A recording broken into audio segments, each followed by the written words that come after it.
पति आज रोज की तरह दौड़कर उसे लिपटने नहीं आया। तभी उसे याद आया जिस पति को वो नौकर की तरह इस्तेमाल करती थी, वो 1 हफ्ते पहले ही घर छोड़कर जा चुका है। महिला ने नौकरानी को बुलाया और पूछा, क्या वो हाल ही में घर आया था? नौकरानी ने जवाब दिया, मैडम, ली सर न सिर्फ नहीं लौटे बल्कि उनसे संपर्क भी नहीं हो पा रहा है। बाईलिंगनियाओं ने यह सुनकर कोई खास ध्यान नहीं दिया। उसे लगा ये बस मेरा ध्यान खींचने का एक छोटा सा खेल है, लेकिन उसे क्या पता था मेरा सच्चा और गहरा प्यार उसकी बार बार की अनदेखी और ठंडेपन में धीरे धीरे खत्म हो चुका था। मैंने कभी नहीं सोचा था कि 7 साल साथ बिताने के बाद जब हमारी सगाई का दिन आएगा तो वो सिर्फ एक फोन कॉल पर सबके सामने सगाई तोड़ देगी और सीधे अपने पहले प्यार फांग युआन के पास चली जाएगी। मैंने उसे रोकने की कोशिश की, लेकिन उसे लगा मैं बस ड्रामा कर रहा हूँ। वो बिना कुछ कहे मुड़ी और चली गई। मैं उसके पीछे भागना चाहता था, तभी मेरे फोन पर एक मैसेज आया फांग युआन का। मैं जीत गया। उसी पल मुझे एहसास हुआ कि चाहे मैं कितना भी कोशिश कर लूं, मुझे उसका सच्चा प्यार कभी नहीं मिलेगा। तो क्यों ना इज्जत के साथ उसे जाने दिया जाए। मैंने एक ब्रेकअप मैसेज टाइप किया, उसे भेजा और अपनी उंगली से सगाई की अंगूठी उतारकर हमेशा के लिए उस घर को छोड़ दिया। कुछ समय बाद बाईलिंगनियाओं घर लौटी। आदत के मुताबिक उसने कहा, आओ मेरे पैर दबाओ, लेकिन इस बार कोई जवाब नहीं आया। नौकरानी ने धीरे से कहा, मैडम, ली सर सगाई वाले दिन के बाद से वापस नहीं आए। वो सब समझती थी, लेकिन फिर भी परवाह नहीं की। उसे लगा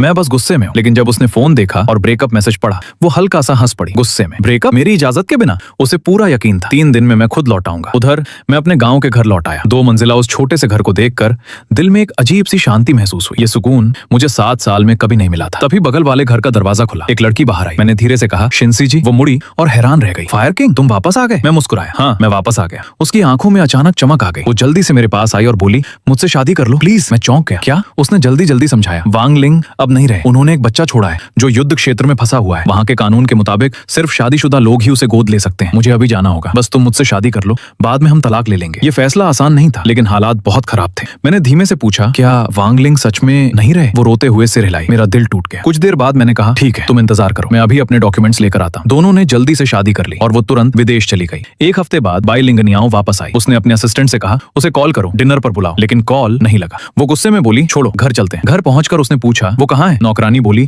मैडम, वो अब तक वापस नहीं आए। मैं बहुत चिंतित हूँ। लेकिन बाईलिंगनियाओं को यकीन था मैं ऐसा कुछ नहीं करूंगा। उसने मैसेज भेजा, वापस आ जाओ, मैं तुम्हारे लिए बड़ी सगाई करूंगी। लेकिन मैसेज के साथ आया लाल रंग का ब्लॉक्ड चिन्ह। उसका चेहरा सख्त हो गया। उसने मुझे ब्लॉक कर दिया। उसने तुरंत आदेश दिया, पता लगाओ वो कहाँ है। जवाब आया, मैडम, वो अपने गाँव में है। वो ठंडे स्वर में बोली, उसे वापस लेकर आओ।